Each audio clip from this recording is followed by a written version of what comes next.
ನಮ್ಮ ಕಾರ್ಯಕರ್ತರಿಗೆ ವಿಶೇಷವಾಗಿ ಅಭಿಮಾನಿಗಳಿಗೆ ಮನವಿ ಮಾಡ್ತಕ್ಕಂಥದ್ದು, ನಿಮ್ಮಗಳ ಒಂದು ಶುಭ ಹಾರೈಕೆ ನನಗಿರೋವರೆಗೆ, ಭಗವಂತನ ಆಶೀರ್ವಾದ, ನಮ್ಮ ತಂದೆ ತಾಯಂದಿರ ಆಶೀರ್ವಾದ ಇರೋವರೆಗೆ ನನಗೆ ಯಾವುದೇ ರೀತಿಯಲ್ಲಿ ಅಪಾಯ ಒದಗಿ ಬರೋದಿಲ್ಲ.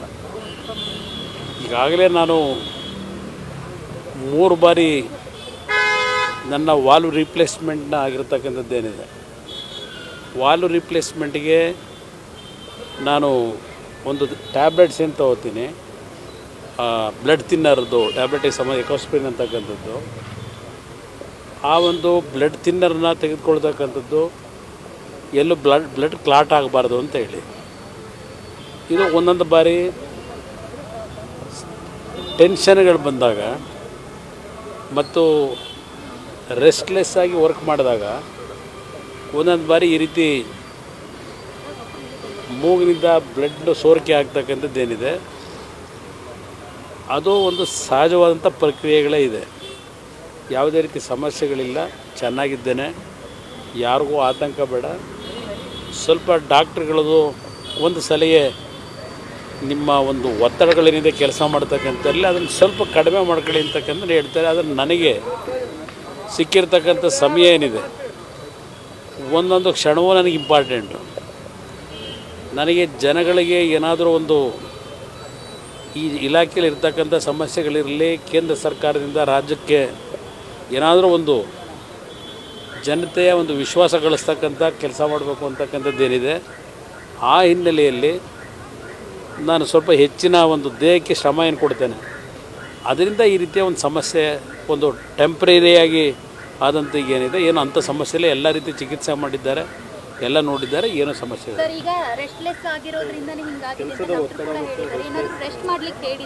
ಇಲ್ಲ, ರೆಸ್ಟ್ ತಗೊಳ್ತಕ್ಕಂಥ ಸೂಕ್ತ ಅಂತ ಹೇಳಿದ್ದಾರೆ. ನಾನು ನಾಳೆ ದಿನ ಬಹುಶಃ 92 ವರ್ಷ ವಯಸ್ಸಿನ ಸನ್ಮಾನ್ಯ ದೇವೇಗೌಡರು ರಾಜ್ಯಸಭೆಯಲ್ಲಿ ನಾಳೆ ಏನು ಮಾತನಾಡೋರಿದ್ದಾರೆ, ಬಹುಶಃ ಅವ್ರು ಮಾತಾಡ್ತಕ್ಕಂಥದ್ರಲ್ಲಿ ಕಾವೇರಿ ನೀರಿನ ಪ್ರಸ್ತಾಪ ಅಂತೂ ಬಂದೇ ಬರುತ್ತೆ. ಆ ಹಿನ್ನೆಲೆಯಲ್ಲಿ ಅವರ ಮೇಲೆ ಪಕ್ಕದ ತಮಿಳುನಾಡಿನ DMK ಮತ್ತು ಬೇರೆ ಬೇರೆ ಸದಸ್ಯರುಗಳು ಎಲ್ಲರೂ ಒಟ್ಟಿಗೆ ಸೇರಿ ಅವರ ಭಾಷಣಕ್ಕೆ ಅಡಚಣೆ ಮಾಡ್ತಕ್ಕಂಥದ್ದು ಮೊದಲಿಂದ ನೋಡ್ಕೊಂಬಂದಿದ್ದೇನೆ. ಆ ಹಿನ್ನೆಲೆಯಲ್ಲಿ ನಾನು ಆ ಒಂದು ಸಂದರ್ಭದಲ್ಲಿ ಅವ್ರ ಜೊತೆಯಲ್ಲಿ ನಾನು ಇರಬೇಕು, ಅವ್ರ ಜೊತೆಗೆ ಒಂದು ಧ್ವನಿಗೂಡಿಸಬೇಕು ಅನ್ನೋದು ನನ್ನ ಮನಸ್ಸಿನಲ್ಲಿದೆ. ನಾನು ವೈದ್ಯರುಗಳಲ್ಲಿ ಮನವಿ ಮಾಡಿದ್ದೇನೆ, ರಾತ್ರಿ ನಾನೊಂದು 3-4 ಗಂಟೆಗಳ ಕಾಲ ಇನ್ನೂ ನನ್ನ ಒಂದು ದೇಹದಲ್ಲಿ ಇರ್ತಕ್ಕಂಥ ವ್ಯತ್ಯಾಸಗಳು ಏನಾದರೂ ಇದ್ದರೆ ಫೋನ್ ಮಾಡ್ತೀನಿ ಅಂತಕ್ಕಂಥ ಹೇಳಿದ್ದೇನೆ. ಅದ್ರ ಮೇಲೆ ತೀರ್ಮಾನ ಮಾಡ್ತೀನಿ. ಸರ್, ಆರೋಗ್ಯ ಸರಿ ಇಲ್ಲ, ಪಾದಯಾತ್ರೆಯಲ್ಲಿ ಭಾಗವಹಿಸ್ತಾರೆ. ಮಾಡಬೇಕು. ಆರೋಗ್ಯ ಸಂಪೂರ್ಣ ಕೆಟ್ಟಿಲ್ಲ, ನನಗೆ ಆರೋಗ್ಯ ಸಂಪೂರ್ಣ ಕೆಟ್ಟಿಲ್ಲ. ಸ್ವಲ್ಪ ರೆಸ್ಟ್ಗೆ ಹೇಳಿದ್ದಾರೆ. ಇನ್ನೂ ಒಂದು ವಾರ ಇದೆಯಲ್ಲ ಪಾದಯಾತ್ರೆಗೆ, 2 ಪಕ್ಷಗಳ ಜಂಟಿ ಪಾದಯಾತ್ರೆಗೆ ಇನ್ನೂ 2 ದಿನಗಳ ಕಾಲ, ಇನ್ನೂ ಒಂದು ವಾರ ಇದೆ.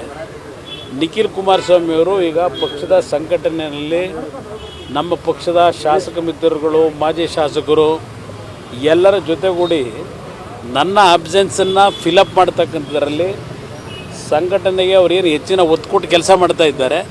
ಅದರಿಂದ ಯಾವ ಸಮಸ್ಯೆಗಳಿಲ್ಲ. ನನಗೆ ಡಾಕ್ಟ್ರುಗಳು ವಿಶ್ರಾಂತಿ ಹೇಳಿದ್ರೆ ನಿಖಿಲ್ ಕುಮಾರಸ್ವಾಮಿಯವರು ನನ್ನ ಜಾಗದಲ್ಲಿ ಪಾದಯಾತ್ರೆ ಅವ್ರು ಪ್ರಾರಂಭ ಮಾಡ್ತಾರೆ ನಮ್ಮ ಶಾಸಕರ ಜೊತೆ.